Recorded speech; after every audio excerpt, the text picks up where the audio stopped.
everyone, and good evening for Chiang Mai time zone.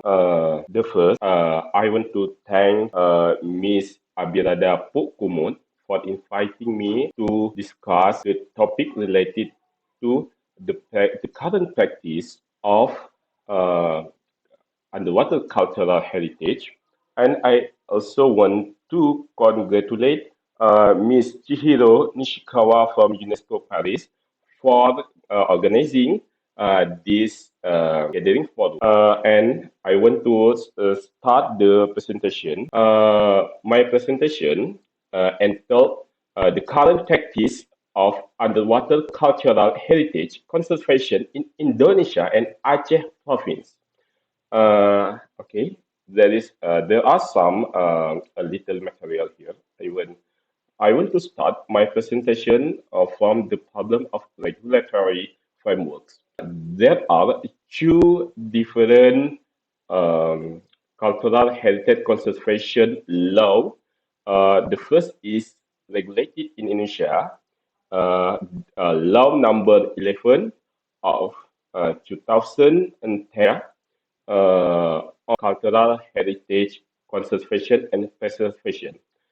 And another one is UNESCO 2001 Convention. I think that Indonesian government is not yet to sign and ratify UNESCO 2001 Convention.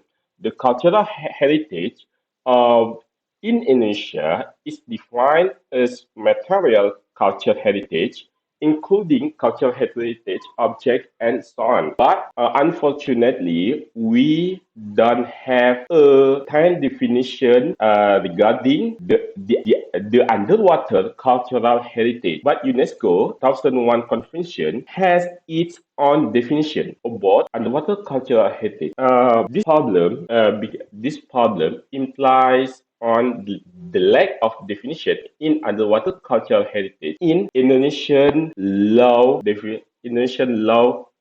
regulation or the regulatory framework in Indonesia related to cultural heritage, underwater cultural heritage conservation. And there's the gap and obscure regulatory framework in the practice of underwater cultural heritage in Indonesia. Unfortunately, I want to give an example that in the law number 11 of 2010, the law restrict clearly the activities of excavation and exploration of shipwreck fishery. But in omnibus law, the current regulation in Indonesia related to business and commercial activities, this regulation is the investors to exploit and excavate the shipwreck fishery and to trade the fishery in international trading market. This is the problem. This is a very serious problem. And then